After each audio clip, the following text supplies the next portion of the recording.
बिस्मिल्लाहिर्रहमानिर्रहीम। नाज़रीन अस्सलाम वालेकुम। आज की इस वीडियो में हम बात करेंगे शहबाज शरीफ की 10 भैंसों ने आलमी रिकॉर्ड बना दिया है। 7 रोज़ में 10 भैंसों ने 1 करोड़ 7 लाख का दूध दिया है और ये इंकशाफ किया गया है आज वज़ीर आज़म इमरान खान के मुआवनी ख़ुसूसी शहज़ाद अकबर की जानिब से। वो आज इस्लामाबाद में शहबाज शरीफ के ख़िलाफ़ एक मीडिया प्रेस कॉन्फ्रेंस कर रहे थे, लेकिन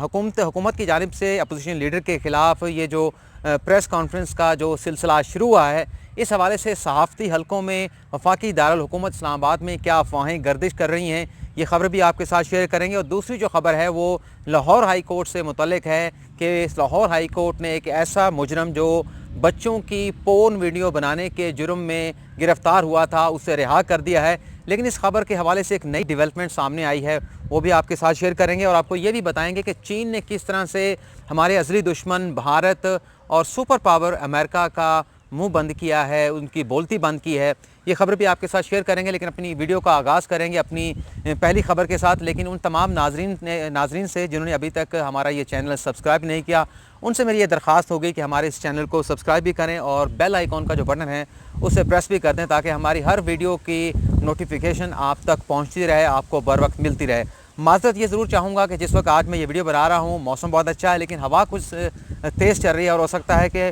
तेज़ हवा की वजह से वॉइस क्वालिटी में थोड़ा सा फ़र्क आए, तो उसके लिए मैं आपसे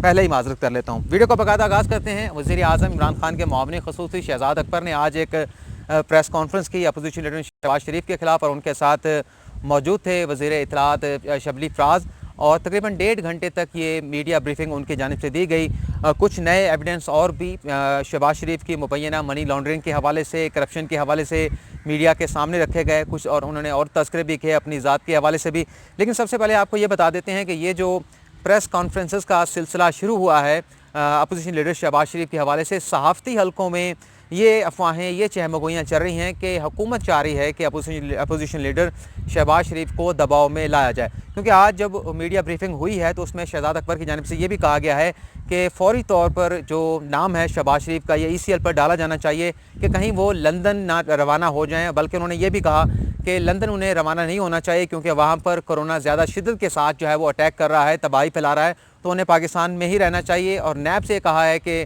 शहबाज शरीफ का नाम ECL पर डाला जाए। और ये जो मुतालबा किया जा रहा है और जो प्रेस कॉन्फ्रेंस किए जा रही हैं शहबाज शरीफ के ख़िलाफ़, इस पर सहाफ़ती हलकों में, कुछ सहाफ़ती हलकों में, सारों में नहीं, ये बात चल रही है कि शायद अपोजिशन लीडर से छुटकारा चाहती है, कुछ ज़हनी और सियासी दबाव का शिकार है हुकूमत, इसलिए ऐसा दबाव डाला जा रहा है ताकि इस दबाव के तहत, इस प्रेशर के तहत शहबाज शरीफ जो है वो लंदन रवाना हो जाएँ, बैरून मुल्क रवाना हो जाएँ। अब हम बात कर लेते हैं जो इंकशाफ किया गया है शहज़ाद अकबर की जानिब से कि 10 भैंसों की जानिब से 1 करोड़ 7 लाख का दूध जो है वो 7 रोज़ में दिया गया है। इसको अगर हम डिवाइड कर लें तो तकरीबन एक भैंस का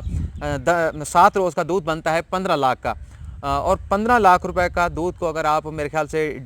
डिवाइड करेंगे तो मेरे ख्याल से 1.5 लाख रुपए का दूध बनेगा एक भैंस का रोज़ाना की बुनियाद के ऊपर, जो किसी तरह से मुमकिन नहीं है। वो प्रेस कॉन्फ्रेंस करने आए थे, शिबली फ़राज उनके साथ थे, तो उन्होंने एक तो ये कहा कि जो मैंने पहले 18 सवाल उनकी शहबाज शरीफ की मुबैना मनी लॉन्ड्रिंग के हवाले से, करप्शन के हवाले से, किक बैक्स और कमीशन के हवाले से उनके सामने रखे थे, उनके जवाब जो है वो शहबाज शरीफ की जानिब से नहीं दिए गए। फिर उनकी सहूलत के लिए मैंने आखिरी प्रेस कॉन्फ्रेंस में उन सवालों को 18 से कम करके 10 कर दिया था। लेकिन उन सवालों के जवाब देने की बजाय जो उनके अपने अकाउंट्स के डॉक्यूमेंट्री एविडेंस है, जो नैब ने अपने रेफरेंस में भी इस्तेमाल किए हैं, और वो अकाउंट वो हैं जो शहबाज शरीफ के अपने नाम पर हैं, उन्होंने खुद जाके खुलवाए हैं, तो किस तरह से वो उन एविडेंस से जो है वो इनकार कर सकते हैं, उन्हें मुस्तरद कर सकते हैं। तो 10 सवालों के जवाब आने चाहिए थे, लेकिन शहबाज शरीफ खुद तो गोशा नशीन में जा चुके हैं, पर्दे के पीछे जा चुके हैं, और सामने कर दिया जाता है मरियम औरंगज़ेब को, जो सवालों के जवाब तो नहीं देती लेकिन ज़ात के ऊपर अटैक ज़रूर करती हैं। बल्कि उन्होंने शाहिद खाकान अब्बासी साहब का भी जिक्र किया, नाम नहीं लिया,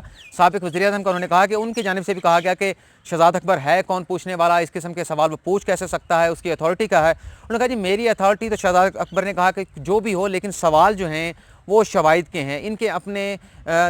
इक़दामात के हैं, इनके अपने रोल के हवाले से हैं, इनके अपने किरदार के हवाले से हैं, और इनका जवाब अगर मुझे ये नहीं देंगे तो इन्हें किसी फ़ोरम पर, अदालती फ़ोरम पर जाकर ये जवाब जो है वो उन्हें देना होंगे। उन्होंने बताया जी कि ये एक तो ये 7 रोज़ के अंदर ये 1 करोड़ 7 लाख रुपए शहबाज शरीफ साहब के अकाउंट में जमा होते हैं, और ये जो फरिश्ते हैं जो भैंसों का दूध धोने वाले हैं, इन्हें नैब ने अरेस्ट कर लिया और उनसे तफ्तीश और बाज़पुर्स भी की जा रही है। उन्होंने बताया के मसूर अनवर हैं, शुएब कमर हैं, फजलदाद अब्बासी साहब हैं। ये शरीफ फैमिली के ज़ाती मुलाजिम हैं। 20 से 25 हज़ार की तनख्वाहें हैं। फ्रंट कंपनियां शरीफ ख़ानदान ने मुख्तलिफ अपने मुलाजमीन के नाम के ऊपर बनाई हुई हैं। ये 3 शख्सियात हैं जो पैसों का कारोबार कैश की सूरत में शरीफ ख़ानदान का संभालते हैं। फेक फ्रंट कंपनियों के अकाउंट से पैसे निकलवा कर शहबाज शरीफ के अकाउंट में डाले जाते हैं, लेकिन इसका जब जवाब पूछा जाए तो ज़ाती हमले किए जाते हैं, उन सवालों का जवाब नहीं दिया जाता। लेकिन उन्होंने ये भी कहा कि आज नहीं तो कल इन सवालों के जवाब जो है वो शरीफ फैमिली को कहीं ना कहीं जाकर जो है वो देने होंगे। लेकिन उन्होंने ये भी कहा कि अगर ये भैंसों की आमदन के पैसे हैं तो ऐसी भैंसें जो हैं शहबाज शरीफ को पूरे मुल्क को ख़रीद कर देनी चाहिए, एटलीस्ट निशानदेही कर देनी चाहिए कि ऐसी भैंसें कहाँ से मिलती हैं जो इतना कमाई का ज़रिया बन सकती हैं हमारे पाकिस्तान के अवाम का, पाकिस्तान का। तो शहबाज शरीफ को रहनुमाई करनी चाहिए, पाकिस्तान के दीगर अवाम को भी, कि वो कहाँ से ऐसे मुनफरद किस्म की, नादिर किस्म की भैंसें ख़रीदें और दिनों में जो है वो करोड़पति हो जाएँ। तो इस बात की उन्हें निशानदेही भी करनी चाहिए। दूसरा जो हमारा था मौजू के, जिसमें हमने आपको बताया था कि लाहौर हाई कोर्ट ने एक फ़ैसला दिया जिसके ज़रिए बच्चों की पोर्न वीडियो बनाने वाले मुजरम को, जिसे साइबर क्राइम की अदालत ने 7 साल कैद और 12 लाख जुर्माना सुनाया था, उसे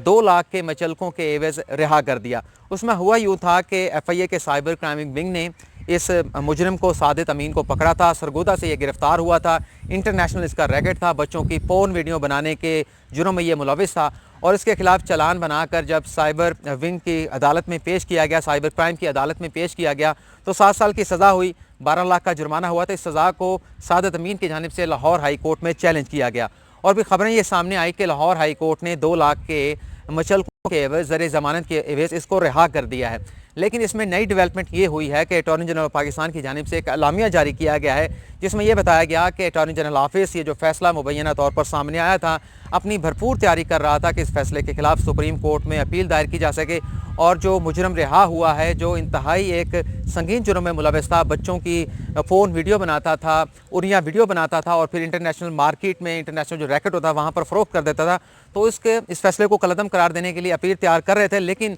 जब चीज़ों को देखा गया, मालूम किया गया, तो ये चीज़ सामने आई कि ऐसा कोई हुक्म लाहौर हाई कोर्ट की जानिब से दिया ही नहीं गया, फील्ड में ऐसा कोई फ़ैसला मौजूद नहीं है। लेकिन लाहौर हाई कोर्ट की जानिब से ये ज़रूर बताया गया अटॉर्नी जनरल पाकिस्तान के एलामिये में कि लाहौर हाई कोर्ट के डिप्टी रजिस्ट्रार की जानिब से एक नोटिस ज़रूर जारी कर दिया गया है उस मुकदमे के तमाम फरीकैन को, और इस मुकदमे को 19 मई को समाअत के लिए मुकर्रर किया गया है। और इस बात की यकीन दहानी, उम्मीद दिलाई गई है अटॉर्नी जनरल के एलामिया में कि हमारा ऑफिस भरपूर कोशिश करेगा कि इस घिनौने जुर्म में मुलविस इस मुजरम सादित अमीन की किसी तरह से रिहाई जो है वो लाहौर हाई कोर्ट से मुमकिन ना हो पाए, और इस हवाले से अटॉर्नी जनरल ऑफिस अपनी भरपूर तैयारी जो है वो कर रहा है। अब हम बात कर लेते हैं कि किस तरह से चीन ने हमारे असली दुश्मन भारत का और उसके साथ साथ सुपर पावर अमेरिका का मुंह बंद कर किया, उसकी बोलती बंद कर दी। नाज़रीन, एक तो आपने चंद रोज़ पहले वीडियो देखी होगी कि किस तरह से झड़प हो रही है, झगड़ा हो रहा है इंडियन फोर्सेस के, इंडियन आर्मी के अफसरान का, चाइना के जो आर्मी है उसके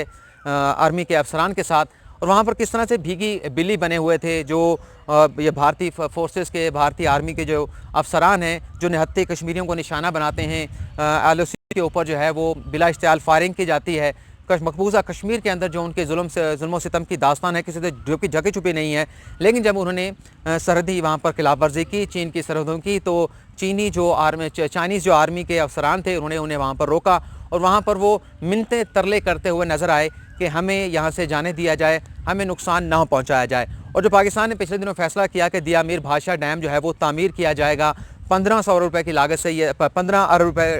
अरब डॉलर की लागत से ये तामीर होगा और इसमें तकरीबन 16-17 हज़ार लोगों को जो है वो नौकरियां भी मिलेंगी, 4,500 मेगावाट बिजली भी पैदा होगी। तो इस पर भारत को बहुत ज़्यादा तशवीश हुई, एतराज़ किया और बाकायदा एतराज़ उठाया गया कि डिस्प्यूटेड इलाके में पाकिस्तान किस तरह से डैम तामीर कर सकता है। तो पाकिस्तान के दरीना दोस्त और मुश्किल वक्त के साथ ही चीन ने इसका बाकायदा रिस्पॉन्स दिया है कि पाकिस्तान के साथ उसके स्ट्रेटेजिक ताल्लुकात हैं और ये इस किस्म के जो माशी मनसूबे पाकिस्तान और चीन मिलकर शुरू कर रहे हैं, इसका मकसद ये है कि दोनों ममालिक के जो लोग हैं उनका मयार ज़िंदगी भी बुलंद हो और दोनों ममालिक की जो माशी शरह नमू है उसमें भी इजाफ़ा हो। और ये भी वाज़ेह किया गया कि जो सर्दी तनाज़ात हैं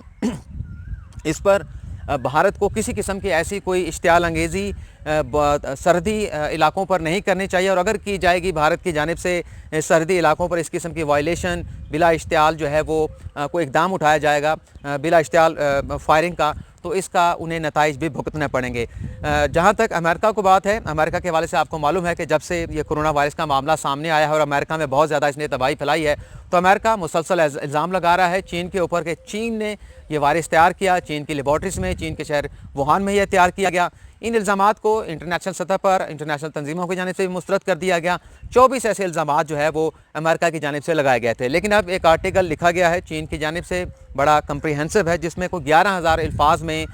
चीन के इन 24 इल्ज़ामात को जो है वो मुस्तरद कर दिया गया है। उसके साथ साथ चीन ने ये भी अमेरिका ने यह भी धमकी दी थी, जब ये कॉलम जो है वो लिखा गया आर्टिकल 11,000 अल्फाज पर, तो फिर